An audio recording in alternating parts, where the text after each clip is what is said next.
ಎಲ್ಲರಿಗೂ ನನ್ನ ನಮಸ್ಕಾರ. ನಯನ ಕುಕಿಂಗ್ ಚಾನಲ್ಗೆ ಸ್ವಾಗತ. ಇವತ್ತಿನ ರೆಸಿಪಿ ಹಳೆಯ ಕಾಲದ ಒಂದು ಮಿಲ್ಕ್ ಶೇಕ್ ಹೇಗೆ ಮಾಡೋದು ಅಂತ ತೋರಿಸ್ತಾ ಇದ್ದೀನಿ. ತುಂಬಾ ಟೇಸ್ಟಿಯಾಗಿರುತ್ತೆ, ತುಂಬಾ ರಿಚ್ ಆಗಿರುವಂತಹ ಒಂದು ಇದು ಮಿಲ್ಕ್ ಶೇಕು. ನಾನು ಸ್ಟಾರ್ಟ್ ಮಾಡೋಕ್ಕಿಂತ ಮುಂಚೆ ನನ್ನ ರೆಸಿಪಿ ನಿಮಗೆ ಇಷ್ಟ ಆದರೆ ಪ್ಲೀಸ್ ಲೈಕ್ ಮಾಡಿ, ಶೇರ್ ಮಾಡಿ, ಹಾಗೆ ಸಬ್ಸ್ಕ್ರೈಬ್ ಮಾಡಿ. ಸಬ್ಸ್ಕ್ರೈಬ್ ಮಾಡೋದ್ರಿಂದ ನಾನು ಹಾಕೋ ಹೊಸ ಹೊಸ ರೆಸಿಪಿನ ನೀವು ನೋಡ್ಬೋದು. ಬನ್ನಿ ಸ್ಟಾರ್ಟ್ ಮಾಡೋಣ. ಮಿಲ್ಕ್ ಶೇಕಿಗೆ ಏನೇನು ಇಂಗ್ರೀಡಿಯೆಂಟ್ಸ್ ಬೇಕು ಅಂತ ನೋಡೋಣ. ಇಲ್ಲಿ ನಾನು 1 ಲೀಟ್ರಷ್ಟು ಹಾಲು ತೊಗೊಂಡಿದ್ದೀನಿ. ಇದು ಹಸಿ ಹಾಲು, ಕಾಸಿಲ್ಲ. ಗೋಡಂಬಿ ತೊಗೊಂಡಿದ್ದೀನಿ, ಚಿಕ್ಕ ಚಿಕ್ಕದಾಗಿ ಕಟ್ ಮಾಡಿ ಇಟ್ಕೊಂಡಿದ್ದೀನಿ. 2 ಕಪ್ನಷ್ಟು ಉದ್ದನ ಕಪ್ಪಿನ ತುಂಬ 2 ಕಪ್ಪಿನಷ್ಟು ಕೆನೆ ತೊಗೊಂಡಿದ್ದೀನಿ. ಈ ಕೆನೆನ ಫ್ರಿಜ್ಜಲ್ಲಿ ಸ್ಟೋರ್ ಮಾಡಿ ಇಡಬೇಕು. ಡೈಲಿ ಸ್ಟೋರ್ ಮಾಡಿಟ್ರೆ ಈ ಥರ ಕೆನೆ ಬರುತ್ತೆ. ಇದಕ್ಕೆ 2 ಕಪ್ನಷ್ಟು ಉದ್ದನ ಕಪ್ಪಲ್ಲಿ 2 ಲೋಟದಷ್ಟು ಕೆನೆ ಬೇಕು. 2 ಸ್ಪೂನಷ್ಟು, 2 ದೊಡ್ಡ ಸ್ಪೂನಷ್ಟು ಅನ್ನ ತೊಗೊಂಡಿದ್ದೀನಿ. ನಾರ್ಮಲ್ ಅನ್ನ ಮಾಡಿರ್ತೀರಲ್ಲ ಆ ಅನ್ನನ ತೊಗೊಂಡಿದ್ದೀನಿ.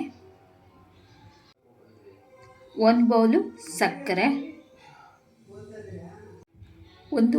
ಒಂದು ಬೌಲ್ನಷ್ಟು ತುಪ್ಪ ತೊಗೊಂಡಿದ್ದೀನಿ. ಒಂದು ಪಾತ್ರೆನ, ಇದು ಕಡಾಯಿನ ಅಂತ ಸ್ವಲ್ಪ ಅಗಲ ಇರೋ ಪಾತ್ರೆನ ತಗೊಳ್ಳಿ, ಆವಾಗ ಮಾಡೋದಕ್ಕೆ ಚೆನ್ನಾಗಾಗುತ್ತೆ. ನೀವು ಸಣ್ಣ ಪಾತ್ರೆ ತಗೊಂಡ್ರೆ ಚೆನ್ನಾಗಾಗಲ್ಲ. ಇದು ಸ್ವಲ್ಪ ಅಗಲ ಇರೋ ಪಾತ್ರೆನ, ಸ್ವಲ್ಪ ದಪ್ಪ ಇರೋ ಪಾತ್ರೆನ ತಗೊಳ್ಳಿ. ಕಾಯಕ್ಕೆ ಇಟ್ಕೊಂಡಿದ್ದೀನಿ. ಇವಾಗ ಇದಕ್ಕೆ 1 ಲೀಟ್ರಷ್ಟು ಹಾಲು ಹಾಕ್ತಾಯಿದ್ದೀನಿ. ಇದರಲ್ಲಿ ಒಂದು ಸ್ವಲ್ಪ ಉಳಿಸ್ತೀನಿ ರುಬ್ಬೋದಕ್ಕೋಸ್ಕರ.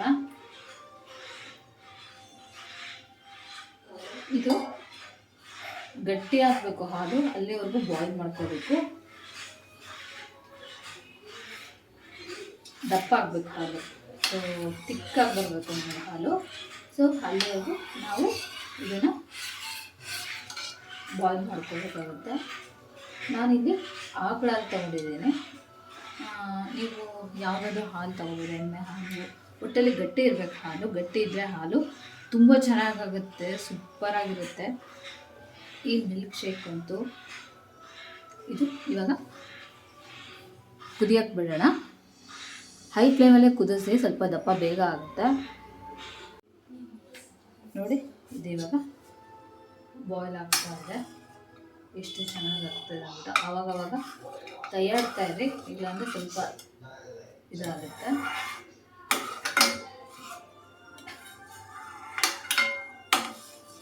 ಭಾಳ ರುಚಿಯಾಗಿರುತ್ತೆ. ಇದು ಮಾತ್ರ ತುಂಬ ರುಚಿಯಾಗಿರುತ್ತೆ. ಹಾಗೆ ತುಂಬ ರಿಚ್ ಫುಡ್ ಇದು ಮಿಲ್ಕ್ ಶೇಕು. ಇದು ತುಂಬ ಹಳೆಯ ಅಡುಗೆ ಇದು. ಆ್ಯಕ್ಚುಲಿ ನಮ್ಮ ಅಜ್ಜಿ ಮಾಡ್ತಾಯಿದ್ರು ಇದನ್ನು.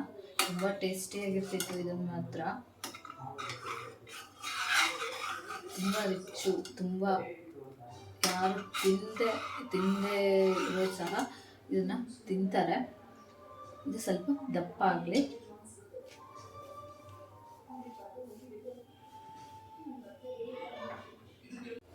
ಒಂದು ಮಿಕ್ಸಿ ಜಾರ್ ತೊಗೊಂಡಿದ್ದೀನಿ. ಅದಕ್ಕೆ ಅನ್ನ ಇಟ್ಕೊಂಡಿದ್ವಲ್ಲ, ಅನ್ನ ಹಾಕ್ಬಿಟ್ಟು ಈ ಉಳಿದಿರುವಂತಹ ಹಾಲು ಹಾಕಿ ಇದನ್ನು ನೈಸಾಗಿ ಪೇಸ್ಟ್ ಮಾಡ್ಕೊಂಡು ಬರಬೇಕು. ಇವಾಗ ಇದನ್ನು ನಾನು ನೈಸಾಗಿ ಪೇಸ್ಟ್ ಮಾಡ್ಕೊಂಡು ಬರ್ತೀನಿ.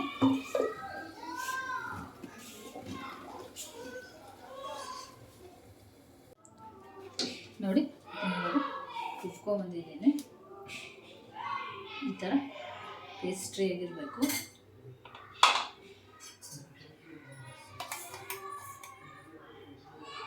ನೈಸಾಗಿರಬೇಕು, ಸ್ವಲ್ಪ ಅಗಳಿರಬಾರ್ದು. ಆ ಥರ ನೈಸಾಗಿರಬೇಕು. ಇವಾಗ ಇದನ್ನು ಬಿಟ್ಟು ಇದೇ ಹಾಲು ತಗೊಂಡಿದ್ದಲ್ಲ, ಇದೇ ಬೌಲಿಗೆ ಕೆನೆನ ಹಾಕ್ತಾಯಿದ್ದೀನಿ. ಕೆನೆನ ಒಂದು ಸ್ವಲ್ಪ ಬೀಟ್ ಮಾಡಿ ಹಾಕಬೇಕು, ಕಲಿಸ್ಬೇಕು. ಆವಾಗ ನೀಟಾಗಿ ಹೊಂದ್ಕೊಳ್ಳುತ್ತೆ ನಮಗೆ. ಕೆನೆ ಹಾಕೋದ್ರಿಂದ ಒಳ್ಳೆ ರುಚಿ ಕೊಡುತ್ತೆ, ಒಳ್ಳೆ ಟೇಸ್ಟ್ ಸಹ ಕೊಡುತ್ತೆ ನಮಗೆ. ಕ್ರೀಮು ಅದಕ್ಕಿಂತ ಇದು ಮನೆಯಲ್ಲೇ ಹಾಲಿನ ಕೆನೆ ಯೂಸ್ ಮಾಡಿಬಿಟ್ಟು ನೀವು ಮಾಡೋದ್ರಿಂದ ಒಳ್ಳೆ ಟೇಸ್ಟ್ ಮಾತ್ರ ಸಕ್ಕತ್ತಾಗಿರುತ್ತೆ. ಒಳ್ಳೆ ರಿಚ್ ಫುಡ್ ಇದು. ಇದಕ್ಕೆ ಇಷ್ಟಕ್ಕೇ ಬೇಕೇ ಬೇಕು. ನೀವು ಕಡಿಮೆ ಹಾಕಿದರೆ ಟೇಸ್ಟು ಅಷ್ಟೊಂದು ಚೆನ್ನಾಗಿ ಬರಲ್ಲ. ಸೊ ನೀವು ಹೆಲ್ತ್ ಏನಾದರೂ ಇದು ಇರ್ತಪ್ಪ ಅಂದರೆ ಸ್ವಲ್ಪ ಕಡಿಮೆ ಹಾಕ್ಕೊಂಡು ಮಾಡ್ಕೊಳ್ಳಿ, ಆವಾಗ ಚೆನ್ನಾಗಾಗುತ್ತೆ. ಇದನ್ನು ಸ್ವಲ್ಪ ಬೀಟ್ ಮಾಡೋಣ. ಈ ಥರ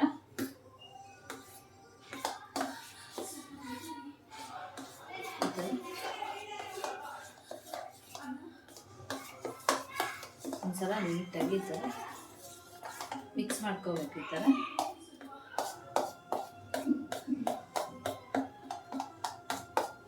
ಥರ ಮಿಕ್ಸ್ ಮಾಡಿಕೊಂಡು ಇಷ್ಟಾದರೆ ಸಾಕಾಗುತ್ತೆ.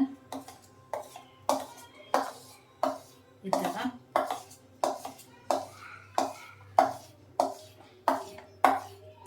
ಮಿಕ್ಸಿಲಿ ಹಾಕಕ್ಕೆ ಹೋಗ್ರಿ, ತುಂಬ ನೈಸಾಗಿ ಬರುತ್ತೆ, ಚೆನ್ನಾಗಲ್ಲ. ಈ ಥರ ಜಸ್ಟ್ ದಪ್ಪ ಇರುತ್ತಲ್ಲ ಅದನ್ನು ಸ್ವಲ್ಪ ಬೀಟ್ ಮಾಡಿಕೊಂಡು ಸಖತ್ ಟೇಸ್ಟ್ ಬರುತ್ತೆ.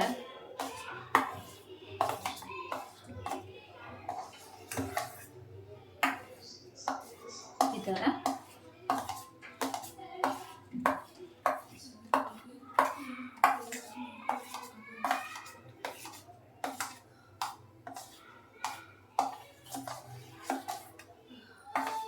ನೋಡಿ.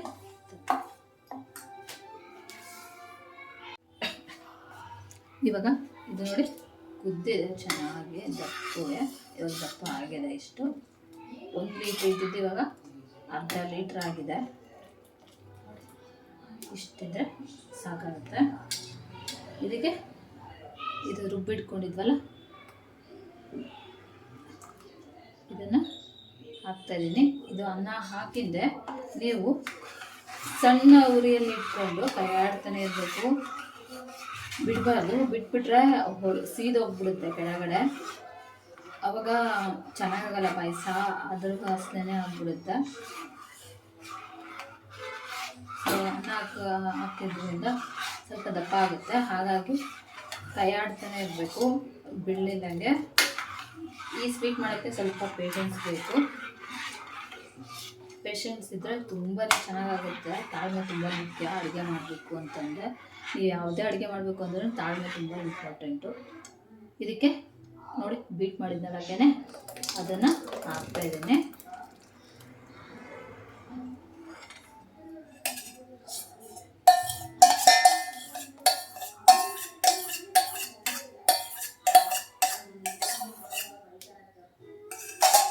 ಈ ಕೆನೆಯಲ್ಲಿರುವಂತಹ ಜಿಡ್ಡಿನ ಅಂಶ ಬಿಡುತ್ತೆ ನಮಗೆ. ಈ ಥರ ಕೈ ಆಡ್ತಾನೆ ಇರಬೇಕು. ಇದು ದಪ್ಪ ಆಗ್ತಾ ಹೋಗುತ್ತೆ. ಇದು ಇವಾಗ ನೀರಾಗಿದೆ, ಇನ್ನೂ ದಪ್ಪ ಆಗುತ್ತೆ. ಇದು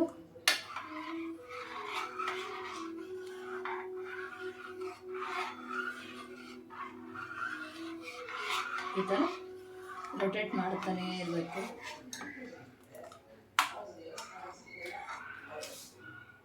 ಇದಕ್ಕೆ ಒಂದು ಸ್ವಲ್ಪ ತುಪ್ಪ ಹಾಕೋಣ.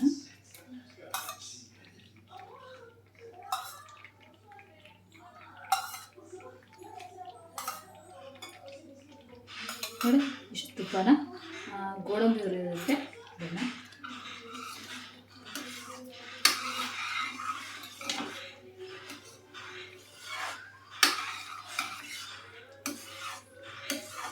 ಈ ಥರ ಮಿಕ್ಸ್ ಮಾಡ್ತಾನೆ ಇರಬೇಕು, ಕೈ ಆಡ್ತಾನೆ ಇರಬೇಕು ನೀವು, ಇಲ್ಲಾಂದರೆ ಕೆಳಗಡೆ ಸೀದೋಗ್ಬಿಡುತ್ತೆ.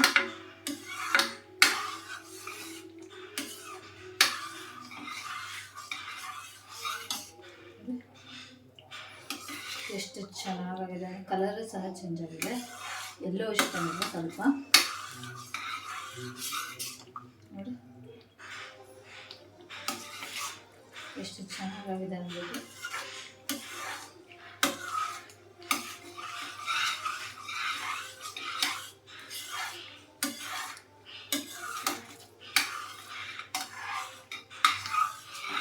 ಸೂಪರಾಗುತ್ತೆ ಇದು ಮಾತ್ರ.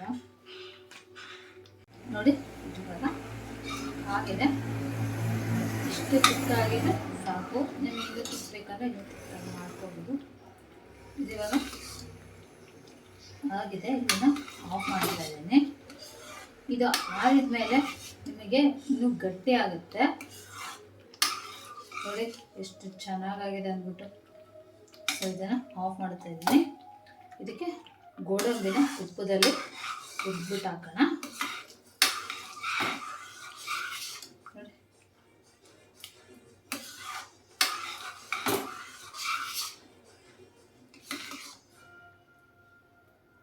ಸೊ ಇದನ್ನು ಇಳಿಸ್ಬಿಟ್ಟು ತುಪ್ಪದಲ್ಲಿ ಒಂದು ಇದನ್ನು ಕಾಯಿ ಬಿಟ್ಕೊಂಡಿದ್ದೀನಿ. ಅದಕ್ಕೆ ತುಪ್ಪ ಹಾಕ್ತಾ ಇದ್ದೀನಿ.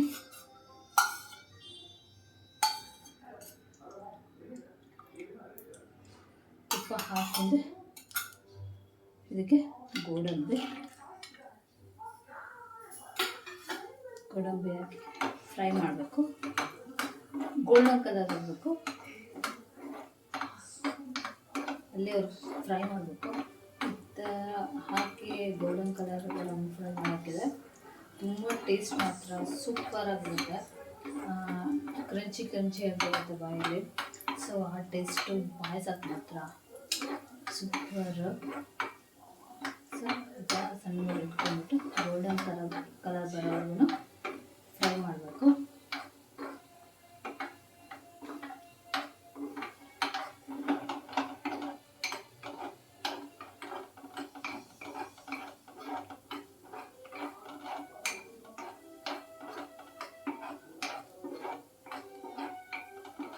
ನೋಡಿ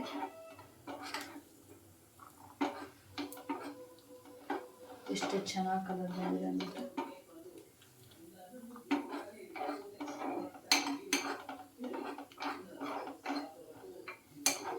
ಇವಾಗ ಇದು ಹಾಕಿದೆ, ಇದಕ್ಕೆ ಆಫ್ ಮಾಡ್ತಾ ಇದ್ದೀನಿ.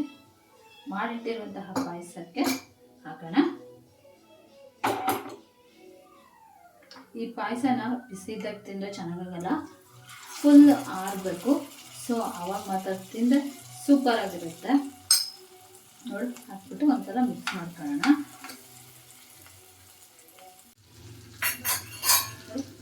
ಇವಾಗ ಗೋಡಂಬಿ ಹಾಕ್ಕೊಂಡು ಒಂದ್ಸಲ ನೀಟಾಗಿ ಈ ಥರ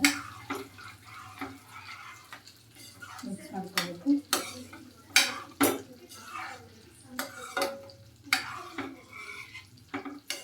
ಇವಾಗ ಇದು ಆಗಿದೆ. ಒಂದು ಸರ್ವಿಂಗ್ ಬೌಲ್ಗೆ ತೆಗೆಯೋಣ. ನೋಡಿ ಆಲ್ರೆಡಿ ಗಟ್ಟಿ ಆಗ್ತಾ ಇದೆ.